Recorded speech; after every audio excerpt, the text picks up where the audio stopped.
உங்கள் ஜாய் டிவியில் திங்கள் முதல் சனி வரை இரவு 10 மணி முதல் 10:30 மணி வரையும் மற்றும் ஒவ்வொரு வெள்ளியும் மாலை 8:30 மணி முதல் 9:30 மணி வரை. செங்கடல் இருந்தாலும் வைப்பண்டா ஒரு ஸ்டெப்பு முன்னாடி, எரிகோ வந்தாலும் வைப்பண்டா ஒரு ஸ்டெப்பு முன்னாடி, யோர்தான் வந்தாலும் வைப்பண்டா ஒரு ஸ்டெப்பு முன்னாடி, கோலியாத்து வந்தாலும் வைப்பண்டா ஒரு ஸ்டெப்பு முன்னாடி, பின்னாடி மட்டும் வச்சிட மாட்டேன். ரிவைவல் நைட் என்ற நிகழ்ச்சியின் மூலமாக தீர்க்க தரிசன செய்திகளை சகோதரர் பீட்டர் எல்விஸ் பிரசங்கிப்பார் மற்றும் சகோதரி அனிதா பீட்டர் அவர்கள் துதி ஆராதனை ஏறெடுப்பார்கள்.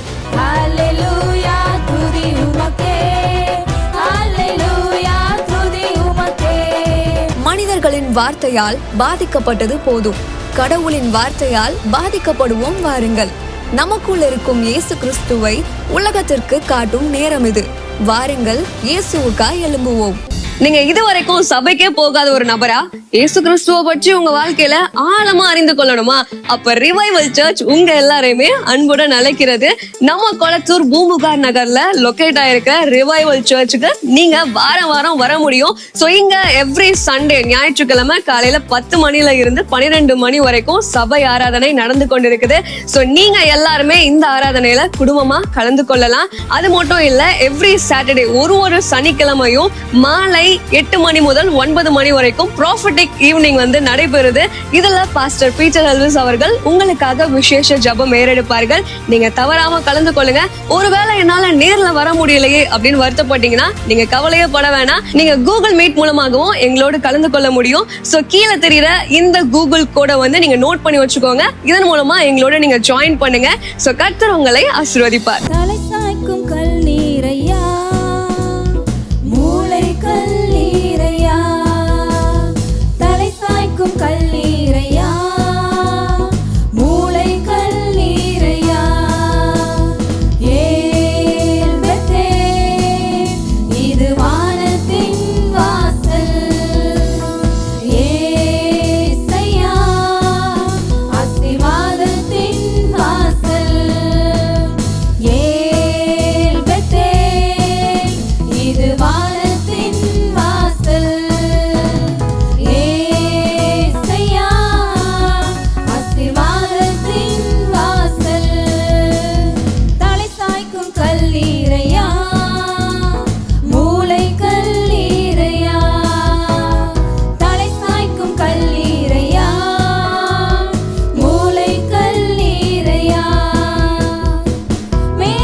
வடக்கு தெற்கு பரம்பு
சொன்னதை செய்யும் அளவும் என்னை கைவிடவே மாட்டீர். ஏன் பெத்தேன், இது வானத்தின் வாசல். ஏசையா, ஆசீர்வாதத்தின் வாசல். ஏன் பெத்தேன், இது வானத்தின் வாசல். ஏசையா, ஆசீர்வாதத்தின் வாசல். மேற்கு கிழக்கு வடக்கு தெற்கு பரம்புவாய் என்றீரே. பூமியின் துளைப்போன் சந்ததி பெருகும் என்று வாக்குரைத்தீரே. மேற்கு கிழக்கு வடக்கு தெற்கு பரம்புவாய் என்றீரே. பூமியின் துளைப்போன் சந்ததி பெருகும் என்று வாக்குரைத்தீரே. சொன்னதை செய்யும் அளவும் என்னை கைவிடவே மாட்டீர். எனக்கு சொன்னதை செய்யும் அளவும் என்னை கைவிடவே மாட்டீர். ஏன் பெத்தேன், இது வானத்தின் வாசல். ஏசையா, ஆசீர்வாதத்தின் வாசல். ஏன் பெத்தேன், இது வானத்தின் வாசல். ஏசையா, ஆசீர்வாதத்தின் வாசல். பூமியின் வம்சங்கள் உனக்குள் சந்ததிக்குள் ஆசீர்வதிக்கப்படும் என்று ஆசீர்வாத வாய்க்காலாக என்னை மாற்றினீரே. பூமியின் வம்சங்கள் உனக்குள் சந்ததிக்குள் ஆசீர்வதிக்கப்படும் என்று ஆசீர்வாத வாய்க்காலாக என்னை மாற்றினீரே. சொன்னதை செய்யும் அளவும் என்னை கைவிடவே மாட்டீர். எனக்கு சொன்னதை செய்யும் அளவும் என்னை கைவிடவே மாட்டீர். ஏன் பெத்தேன், இது வானத்தின் வாசல். ஏசையா, ஆசீர்வாதத்தின் வாசல். ஏன் பெத்தேன், இது வானத்தின் வாசல். ஏசையா, ஆசீர்வாதத்தின் வாசல். ஏன் பெத்தேன், இது வானத்தின் வாசல். ஏசையா, ஆசீர்வாதத்தின் வாசல். ரபபலதரஹதரபா ஓரியாலஹதரபா. உம்மை உயர்த்துகிறோம். இது வானத்தின் வாசல், வானத்தின் வாசல். ஓ ரபபலதரபா. ஆண்டவர் நமக்கு முன்பாக திறந்த வாசலை வச்சிருக்கிறாரு. திறந்த வாசலை உங்களுக்கு முன்பாக வைத்திருக்கிறார். ஒருவனும் அதை பூட்ட முடியாது. அவர் திறந்த வாசலை ஒருவரால் அடைக்க முடியாது. ஆண்டவர் உங்களுக்கு முன்பாக இந்த ஆராதனை வேலையில ஒருத்தர் முன்பாகவும் திறந்த வாசல். அந்த வாசலை யாராலும் அடைக்க முடியாது. அந்த வாசல் உங்களுக்காக திறக்கப்பட்ட வாசல். ஓ ரீபா.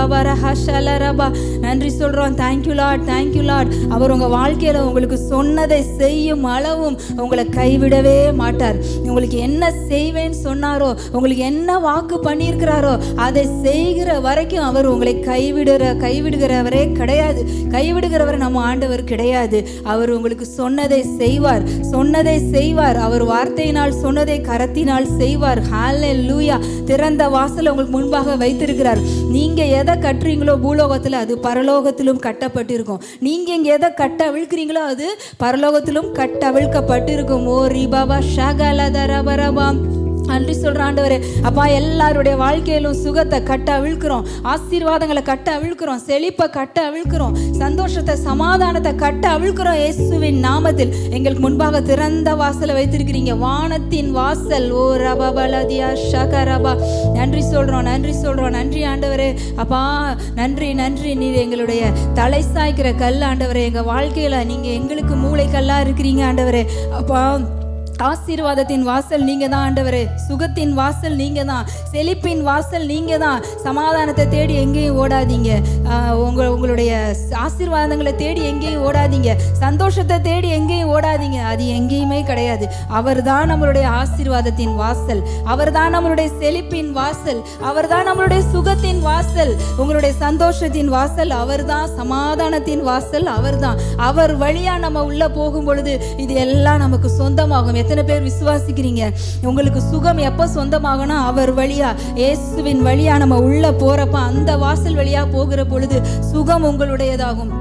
அவருடைய அந்த வாசல் வழியா உள்ள போகிற போது பலன் உங்களுடையதாகும், செழிப்பு உங்களுடையதாகும். ஓ ஷபா லதரபரபா, நன்றி சொல்றோம். Thank you Lord. அப்பா நன்றி. பூமியின் வம்சங்கள் எல்லாம் உனக்குள்ள ஆசீர்வதிக்கப்பட்டு இருக்கும்னு ஆபிரகாமுக்கு ஆண்டவர் வாக்கு பண்ணார். பூமியின் தூளை போல உன் சந்ததியை பெருக பண்ணுவேன்னு சொன்னாரு. நம்ம எல்லா விசுவாசத்தினால ஆபிரகாமின் சந்ததிகளா இருக்கிறோம். நம்மையும் ஆண்டவர் பெருக பண்ணுவார். உங்களை பெருக பண்ணுவார். எல்லா பக்கமும், மேற்கு கிழக்கு வடக்கு தெற்கு, எல்லா பக்கமும் நீங்க பெருகுவீங்க. உங்க எல்லை விரிவடையும். நீங்க விருத்தி ஆவீங்க. பெருக்கம். இந்த ஆராதனையில ஆண்டவர் நமக்கு சொல்றது பெருக்கம். எல்லா பக்கமும் நீங்க இடம் கொண்டு பெருகுவீங்க. ஓ ரீபா லாகா தாரா பாரா ரபா. என் வாழ்க்கையில பெருக்கமே இல்லைன்னு சொல்றீங்களா? பெருக்கம் உண்டாகும் இயேசுவின் நாமத்தில். உங்க வாழ்க்கையில விருத்தி உண்டாகும் இயேசுவின் நாமத்தில். உங்க பிசினஸ்ல விருத்தி உண்டாகும். உங்க பிள்ளைங்களுடைய வாழ்க்கையில விருத்தி உண்டாகும் இயேசுவின் நாமத்தில். ரியாலா பரபா சகரபா. ஏன்னா ஆண்டவர் நம்மளதான் ஆசீர்வாத வாய்க்காலா வச்சிருக்கிறாரு. நம்ம தான் சேனல். பிளஸ்ஸிங்குரிய வாய்க்காலே யாருன்னா நம்மளை தான் இந்த உலகத்தில் அப்படி ஆண்டவர் வச்சிருக்கிறாரு. நீங்க ஆசீர்வாதத்தின் வாய்க்கால்ன்றதை நீங்க விசுவாசிக்கிறீங்களா? உங்கள் மூலமாய் ஆசீர்வாதம் வெளியே வரும். உங்கள்ல இருந்து ஆசீர்வாதம் கரை புரண்டு ஓடும். ஓ ரபா வளர ஷீகா லாதா ரபா. ஏன்னா பரவி பாய்கிற நதி நம்ம தான். நீங்க எங்க போறீங்களோ அங்க பிளஸ்ஸிங். நீங்க எங்க காலடி எடுத்து வைக்கிறீங்களோ அங்க ஆசீர்வாதம். ஆண்டவர் நம்மள இந்த உலகத்துல அப்படிதான் வச்சிருக்கிறாரு. ஆசீர்வாத வாய்க்காலா வச்சிருக்கிறாரு. நீங்க சொல்லுங்க, ஆண்டவரே என் ஆசீர்வாத வாய்க்காலா வச்சிருக்கிறீங்களே, அதற்காக நன்றின்னு சொல்லுங்க. நீங்க அந்த வாய்க்காலா மாறுறீங்க. இவ்வளவு நாள் நீங்க விசுவாசிக்கலாம் கூட பரவாயில்ல. இப்ப சொல்லுங்க, நான் ஆசீர்வாதத்தின் வாய்க்கால். நீங்க சொல்லும் போது உங்கள் மூலமாக ஆசீர்வாதம் வெளிவரும். பரவி பாய்கிற நதியா, எல்லா பக்கமும் பரவி பாய்கிறவர்களா ஆண்டவர் நம்மளை வைத்திருக்கிறார். எல்லா பக்கங்கள்ல இருந்தும் ஆசீர்வாதம். உங்க எல்லா பக்கத்துலயும் விருத்தி. மேற்கு ஈஸ்ட் வெஸ்ட் நார்த் சவுத் எல்லா பக்கத்துலயும் விருத்தி தான். ஆண்டவர் நம்மளை அப்படிதான் வச்சிருக்கிறார். ஏன்னா நமக்கு முன்பாக திறந்த வாசல் இருக்கு. ஓ ஷாதரபலகரபரப. ஏன்னா அவர் பெரியவர். அவர் சிங்காசனத்தில் வீற்றிருக்கிறவர். அவர் ரொம்ப பெரியவர், சர்வ வல்லவர், சாவாமையுள்ளவர். நம்ம அவருடைய பிள்ளைங்க. அதனால இந்த உலகத்துல நம்மளை பெருக்கமா விருத்தி அடையும்படிதான் ஆண்டவர் வச்சிருக்கிறார். தேங்க்ஸ் ஆண்டவர். நன்றி சொல்லுவோமா? Thank you Lord. வசனம் என்ன சொல்லுது? மலையை பார்த்து பேசணும். அது அத்தாரிட்டி. ஐயோ பிரதர், மலை பெருசா இருக்கு. அத்தாரிட்டியை யூஸ் பண்ணுங்க. என்னங்க அத்தாரிட்டி? கடவுளோட புல்லன்ற அத்தாரிட்டி. அந்த திமிர் இருக்கணும். இந்த திமிர், வேற எந்த திமிர்? பணத்திமிர் இருக்கக்கூடாது, வேற எந்த திமிர் இருக்கக்கூடாது. வாழ்க்கையில ஏசப்பாவோட புல்ல நான் அப்படின்ற திமிர்ல வாழ்ந்து பாருங்க, நல்லா இருப்பீங்க. இந்த ஒரு திமிரு மட்டும் இருக்கட்டும், வேற எந்த திமிரும் வேணாம். மாம்சத்தின் திமிரெல்லாம் வேணாம். நான் ஏசப்பாவோட புல்ல, அந்த திமிருல வாழுங்க. ஹல்லேலூயா, ஹல்லேலூயா. அந்த திமிர் யாருக்கிட்ட இருந்துச்சு? தாவீது கிட்ட இருந்துச்சு. ஏன் கடவுளை நிந்திக்கிறதுக்கு இவன் யாரா அப்படின்னா முடிஞ்சுதான் அவன் கதை. எல்லாரும் பார்த்து பயப்படுறாங்க. விருத்த சேதனம் இல்லாத இவன் யாருன்னா, அதான் நீங்க பாக்குறதுல எல்லாம் பார்த்து அத்தாரிட்டியை யூஸ் பண்ணாம இருக்கு. அவர் கடவுளை பத்தின ஒரு பிக்சர் அவருக்கு இருந்தது பாருங்க. இவருடைய லைஃபோட பிக்சரே மாறிடுச்சு. கான்சியஸ்ல வாழ்ந்துகிட்டு இருந்தாரு. தாவீது கிட்ட வந்து சொன்னாங்க, சவுல் உட்காந்துருக்கான்ப்பா, சவுலை கொண்டுடலாம்ப்பா, நம்ம கையில வந்து மாட்டிருக்கிறான்ப்பா. இல்லப்பா, அபிஷேகம் பண்ணவர் பெற்ற மேல என் கையை நான் வைக்க மாட்டேன்ப்பா. இந்த காரியம் தூரமா இருக்கட்டும்ப்பா. அவரே மரிச்சு போனா பரவாயில்லப்பா, அவரே யுத்தத்துல போய் எங்கேயாவது செத்தா பரவாயில்ல, இல்ல கடவுளை அவரை கொண்டு போட்டா கூட பரவாயில்லப்பா, ஆனா அந்த காரியத்தை நான் பண்ண மாட்டேன்ப்பா. இருதயம் ரொம்ப முக்கியம். அதான் வசனம் சொல்லுது, இருதயத்தை எல்லா காவலோடும் பார்த்துக்கோ. ஓ, இருதயத்தை பார்த்துக்கோங்க. எல்லா காவல் எப்படியெல்லாம் சேஃபா வச்சுக்க முடியுமோ. ஏன்னா அதிலிருந்து ஜீவ தண்ணீர் உள்ள நதிகள் புறப்பட்டு போகும். ஜீவ தண்ணீருள்ள நதிகள் வரும். அது உங்களையும் வாழ வைக்கும், எல்லாரையும் வாழ வைக்கும். இருதயம் ரொம்ப முக்கியம். சாத்தான் என்னமா செய்வான்? நம்ம இருதயத்தை தான் அட்டாக் பண்ண பார்ப்பான், நம்ம ஹார்ட்டை, நம்முடைய மைண்டை அட்டாக் பண்ண பார்ப்பான். அதை ஆண்டவருக்கு கொடுத்துருங்க. 4வது வசனம், அவருக்குள் ஜீவன் இருந்தது, அந்த ஜீவன் மனுஷருக்கு ஒளியா இருந்தது. அல்லேலூயா. அவருக்குள்ள ஒரு ஜீவன் இருந்ததாங்க, அந்த ஜீவன் மனுஷருக்கு ஒளியா இருந்தது. இந்த முழு உலகத்துக்கும் ஒளி எது? இந்த பூமிக்கு சூரியன். காலையில உதயமாச்சு பாருங்க, ஜன்னல் வழியா பார்த்தேன், அப்பா பாப்பா நைட்டு இருட்டா இருட்டா இருக்கும். ஆனா அந்த இருளுடைய ஆதிக்கம்லாம் என்ன தெரியுமா? சூரியன் எழுந்து வர வரைக்கும் தான். அது அப்படியே வர வர வர வர வர இருள் போகணும்னு சொல்லணுமா என்ன? லைட்டு வருது இருள் போ அப்படின்னு சொல்ல வேண்டிய அவசியம் இல்லை. இந்த லைட்டு வரும்போது அந்த டார்க்னஸ் எல்லாம் அதுவாக போயிடும். இங்க பாருங்க, வசனம் சொல்லுது, அவருக்குள் ஜீவன் இருந்தது, அந்த ஜீவன் மனுஷருக்கு ஒளியா இருந்தது. இன்னைக்கு நிறைய பேர் லைஃப்ல இருக்கிற ஆசீர்வாதங்களை தேடுறீங்க. பிரதர், அதை தேடுறேன், வேலை தேடுறேன், இல்லைனா பொண்ணுக்கு மாப்பிள்ளை தேடுறேன், மாப்பிள்ளைக்கு பொண்ணை தேடுறேன், கிடைக்க மாட்டேங்குது. வெளிச்சத்தை இன்க்ரீஸ் பண்ணுங்க. இங்க பாருங்க, ஆண்டு சொல்ல ஒரு இடத்துல, கண்ணானது சரீரத்துக்கு என்னவா இருக்கான்? விளக்கா இருக்கான். இப்ப இந்த பாடிக்கு கண்ணு தான் என்ன செய்யுது? விளக்கு. இந்த ஆவி மனுஷன் இருக்கிறான் பார்த்தீங்களா? இந்த ஆவி மனுஷனுக்கு எது தெரியுமா விளக்கு? அவருக்குள் இருக்கிற ஜீவன். அந்த ஜீவன் மனுஷருக்கு ஒளியா இருந்தது. அல்லேலூயா. பழைய ஏற்பாட்டு காலத்துல இந்த ஒளிக்கு அந்த ஜீவனுக்கு யாரெல்லாம் தங்க வாழ்க்கையை விற்று போட்டாங்களோ, அந்த வாழ்க்கையை அவர் கையில, அந்த ஒளியின் கையில கொடுத்தாங்களோ, அவர்கள் பிரகாசித்தார்கள். அவங்க போற பாதை இருளா இருந்தாலும் அந்த ஒளி வெளிச்சத்தை காட்டிச்சு, அந்த பாதையில ஒளியை கொடுத்துச்சு. அவங்க வாழ்க்கையில சுதந்திரிக்கிற வேண்டிய நாடுகளை காட்டிச்சு, தேசங்களை காட்டிச்சு, ராஜ்யங்களை காட்டிச்சு. இன்னைக்கு அது மனுஷனுக்கு எதுமா ஒளி? நம்ம சரீரத்துக்கு கண்ணுங்க. ஆனா கண்ணு கூட குருடா இருந்தா கூட வாழ்ந்துடலாம். ஆனா ஆவிக்குரிய குருடு இருந்தா நமக்கு எதுவுமே தெரியாது. இந்த ரூம்ல இந்த லைட் எல்லாம் இப்ப நான் ஆஃப் பண்ணிட்டேன்னு வச்சுக்கோங்க, ஒரே இருட்டா இருக்கும். இருட்டா இருக்கிறதுனால இங்க சேர் இல்லைன்ற மாதிரி ஆயிடுமா? இங்க ஸ்பீக்கர் இல்லைன்ற மாதிரி ஆயிடுமா?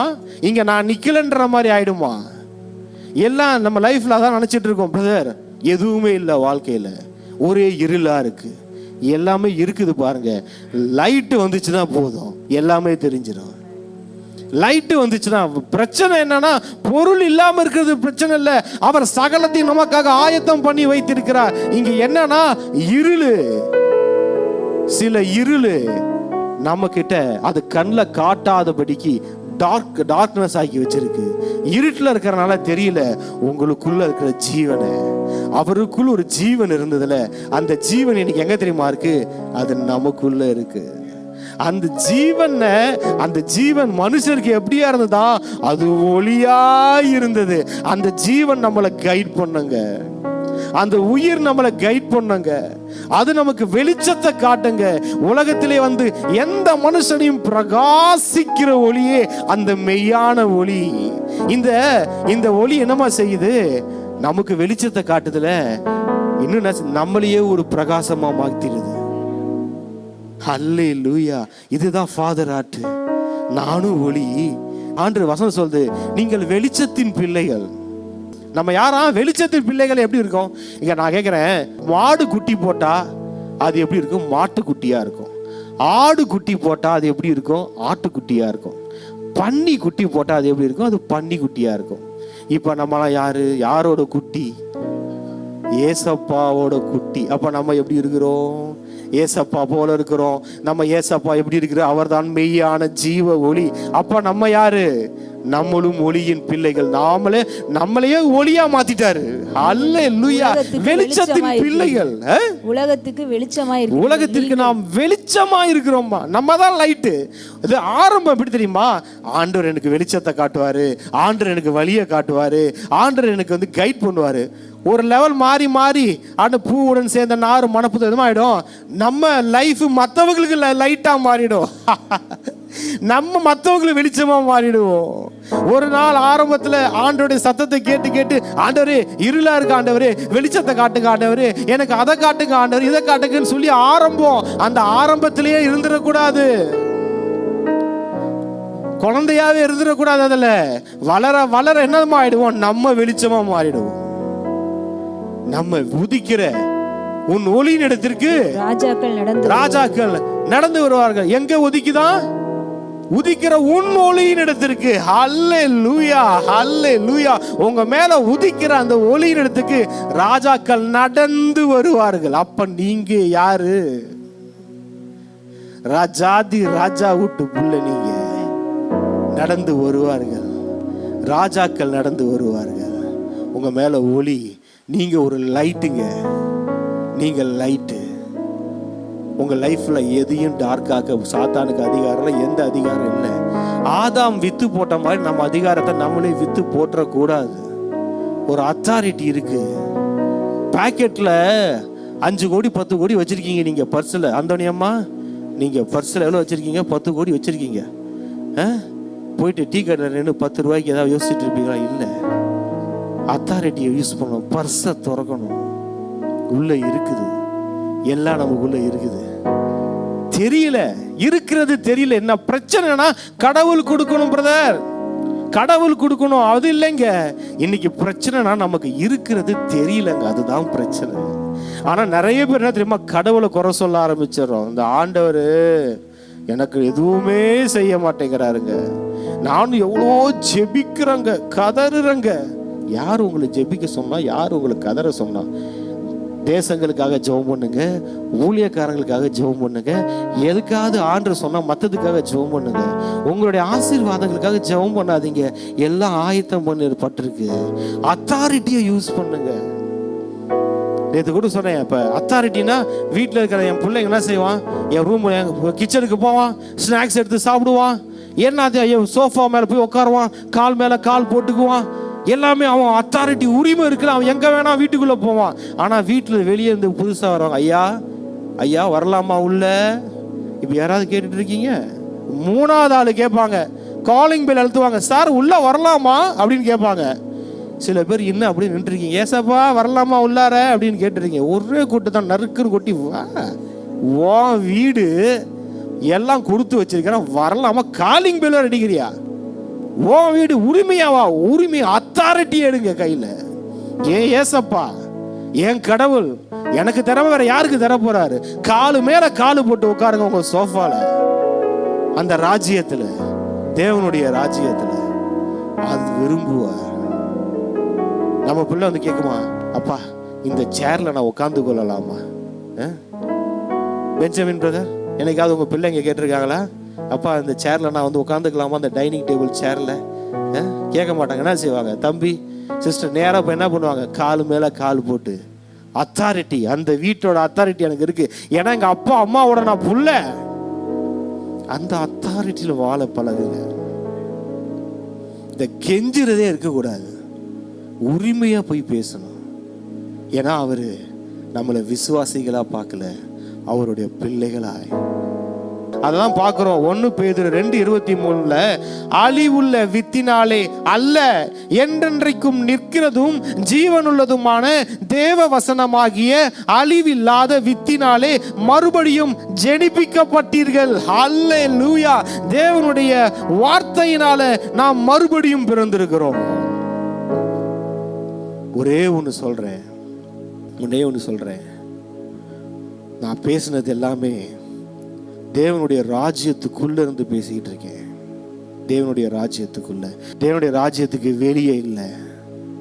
தேவனுடைய ராஜ்யத்துக்குள்ள இருக்கிற ஆசீர்வாதங்கள் நம்ம மறுபடியும் பிறந்த அனுபவத்துக்குள்ள நிச்சயம் இருக்கணும். பழைய மனுஷனுக்குரிய எந்த கெட்ட கிரியைகளும் நம்ம லைஃப்ல இருக்கக்கூடாது. ஆண்டவர் சிலுவையில் எல்லாத்தையும் சுமந்துட்டாரு, பாவத்தெல்லாம் மன்னிச்சிட்டாரு. அதனால நான் எப்படி வேணா வாழ்ந்துக்குவேன் பிரதர், நான் எப்படி வேணா லைஃப் இருந்துக்குவேன். அது இந்த ராஜ்யத்துல வாழ்றதுக்கு குவாலிட்டி இல்லைங்க. இந்த ராஜ்யத்துல வாழ்ற குவாலிட்டி இல்லைங்க. இந்த ராஜ்யத்துல வாழ்றவன் தன்னுடைய மாம்ச இச்சைகளையும் அது எல்லாத்தையும் சிலுவையில் அறைந்திருப்பான். வசனம் சொல்லுது. கலேசியர் 5:19 படிங்க. மாம்சத்தின் கிரியைகள் ஆ. வெளியரங்கமாய் இருக்கின்றன. அவைகள் விபச்சாரம், வேசித்தனம், அசுத்தம், காமவிகாரம், விக்கிரக ஆராதனை, வில்லி சூனியம், பகைகள், விரோதங்கள், வைராக்கியங்கள், கோபங்கள், சண்டைகள், பிரிவினைகள், மார்க்க பேதங்கள், பொறாமைகள், கொலைகள், வெறிகள், களியாட்டுகள் முதலானவைகளே. இப்படிப்பட்டவைகளை செய்கிறவர்கள் தேவனுடைய ராஜ்யத்தை சுதந்திரிப்பது என்று நம்ம நினைச்சுக்கிறோம். தேவனுடைய ராஜ்யம்னா பரலோகம் செத்து போனதுக்கு அப்புறம் அது அப்படி இல்லைங்க. பூமியில வாழும் பொழுதே நாம் தேவனுடைய ராஜ்யத்தில் வாழுகிறவர்கள். ஏசப்பா சொல்வாரு லூக்கா 17 தேவனுடைய ராஜ்யம் உங்களுக்குள் இருக்கிறதுன்னுவாரு. உங்களுக்குள் இருக்கிறது. அப்போ ஒன்று பாருங்க, இந்த மாம்சத்தின் கிரியைகளை எல்லாம் செய்யறவங்க அவங்க என்ன சொல்றாங்க? தேவனுடைய ராஜ்யத்தை என்ன சொல்றாரு பவுல்? என்ன சொல்றாரு? சுதந்தரிப்பதில்லை. ஏசப்பா சொல்றாரு யோவான் 3:2 அவர்கள் காணவில்லை என்றார், பார்க்கவே முடியாது என்றாரு தேவனுடைய ராஜ்யத்தை. இவங்க என்ன சொல்றாங்கன்னா இந்த தேவனுடைய ராஜ்யத்தை சுதந்தரிப்பதில்லையா. இன்னைக்கு நிறைய பேருடைய பிரச்சனை என்னன்னா, எல்லாம் வசனம் சொல்லுது நான் ரட்சிக்கப்பட்டுட்டேன், ஆனா எல்லா நன்மைகளும் ஆசீர்வாதத்தை சுதந்தரிக்க முடியலன்னா இந்த மாம்சத்தின் கிரியைகள்ல வாழ்ந்து கொண்டு பிசாசின் ராஜ்யத்துக்குரிய எல்லா காரியங்களும் வாழ்ந்து கொண்டு நான் தேவனுடைய ராஜ்யத்தை ஆசீர்வாதங்களை எப்படிங்க சுதந்திரிக்க முடியும்? நான் இந்திய குடியுரிமை உள்ளவனா இருந்துகிட்டு அமெரிக்க குடியுரிமைக்குரிய ஆசீர்வாதங்கள்லாம் சலுகைகள்லாம் வேணும்னு கேட்டா அது எப்படிங்க நமக்கு கிடைக்கும்? கிடைக்காதுல்ல. அந்த மாதிரிதான் ரட்சிப்பு எல்லாத்துக்கும் இலவசம். பாருங்க, ரட்சிப்பு எல்லாத்துக்கும் உரியது. அதை நான் சொல்லவே வரல. ஆனா இந்த ஆசீர்வாதங்கள் இருக்கு தெரியுங்களா, ஆண்டு உங்களுக்கு வைத்திருக்கிற காரியங்கள் இருக்கு தெரியுமா, அது born againல தான் இருக்குது. நம்ம மறுபடியும் பிறக்கிறதுல தான் இருக்குது. வசனம் இருக்கு, எல்லாமே அதுதான் சொல்லுது. அதனால ரட்சிக்கப்பட்ட நிலைமையில மட்டும் இருந்துட்டு நான் அதை தாண்டி ஒரு கால் வச்சு மேல போக மாட்டேன். இங்கேயே தான் இப்ப நான் ரட்சித்துட்டாரு, நான் இயேசுவை ஏற்றுக்கொண்டேன். இல்ல, விசுவாசிகளா இருக்கணும்னு ஆண்டவர் விரும்புறாரா? இல்ல, விசுவாசித்து அவரை ஏற்றுக்கொண்டு தேவனுடைய பிள்ளைகளாகணும். அந்த ராஜ்யத்தின் பிள்ளைகளா நீங்க வரணும். அப்பதாங்க நீங்க சுதந்திரிக்க முடியும். ஹல்லேலூயா, ஹல்லேலூயா. எல்லாரும் எழுந்து நிப்போமா? பிள்ளைகளாகும்படி அதிகாரம் கொடுத்தார். பிள்ளை, ஆண்டவருடைய பிள்ளை என்பது ஒரு உறவு மாத்திரமல்ல, அது ஒரு அதிகாரம். அதிகாரம், அது ஒரு அத்தாரிட்டி. சன் கான்சியஸ்ல நான் அவர் என் அப்பா, நான் மகன், அவர் அப்பா, நான் மகன், அவர் அப்பா என் புள்ள, அந்த கான்சியஸ்ல இருக்கு. நன்றி ஏசப்பா, நீ பேசின எல்லா வார்த்தைகளுக்காக நன்றி. ஆண்டவரே, சபையை நான் ஆசீர்வதிக்கிறேன் ஏசப்பா, ஆசீர்வதிக்கிறேன். 1000 மடங்கு, கோடி மடங்கு பெருகுவார்களாக. அவர்கள் தேவைகள் சந்திக்கப்படுவதாக. அவர்கள் அப்பா இனி அவர்கள் கெஞ்ச போவதில்லை. அவர்கள் அத்தாரிட்டி, அதிகாரத்தை யூஸ் பண்ண போறாங்க. அந்த அத்தாரிட்டியை யூஸ் பண்ணும்போது எப்படி இந்த உலகத்துல அத்தாரிட்டி பர்சன் சொல்றதெல்லாம் நடக்குதோ அதை விட அதிகம் நாங்க எங்க அத்தாரிட்டியை யூஸ் பண்ணும்போது பரலோக ராஜ்யம் எங்களுக்கு எல்லாத்தையும் செய்யும். இங்க பூமியில இருக்கிற கவர்மெண்ட் ஆபீசர்ஸ் எல்லாம் அத்தாரிட்டி ஒரு ஆர்டர் போட்டாங்கன்னா உடனே நடக்குது இல்ல. அப்ப நம்ம யாரு? நம்ம பரலோகத்துல இருக்கிற ஏசப்பாவோட பிள்ளை, அந்த ராஜ்யத்துல இருக்கிறவங்க. நீங்க கமெண்ட் பண்ணுங்க, நீங்க சொல்லுங்க, வார்த்தையை சொல்லுங்க, மலையை பார்த்து பேசுங்க, தேவ தூதர்களுக்கு கட்டளை இடுங்க, பரலோக ராஜ்யத்துக்கு வந்து பேசுங்க. அது இங்க பூமியின் ராஜ்யம் எவ்வளவு ஸ்பீடா நடக்குதோ அதை விட அவர்கள் அதிகமாய் வேகமாய் செயல்படுகிறவர்கள், உண்மையாய் செயல்படுகிறவர்கள், சீக்கிரமாய் செயல்படுகிறவர்கள். அத்தாரிட்டியை யூஸ் பண்ணுங்க, அத்தாரிட்டியை யூஸ் பண்ணுங்க, வேஸ்டா போட்டு வைக்காதீங்க. ஆண்டவரே நன்றி ஏசப்பா, எல்லாரையும் ஆசீர்வதிக்கிறேன், பிளஸ் பண்ணுகிறேன் இயேசுவின் நாமத்தில் பிதாவே, ஆமென். என் ஆத்துமாவே கர்த்தரை ஸ்தோத்திரி, என் முழுவதுமையோட பரிசுத்த நாமத்தை ஸ்தோத்திரி. என் ஆத்துமாவே கர்த்தரை ஸ்தோத்திரி, கர்த்தர் செய்த சகல உபகாரங்களையும் மறவாதே. ஆமென்.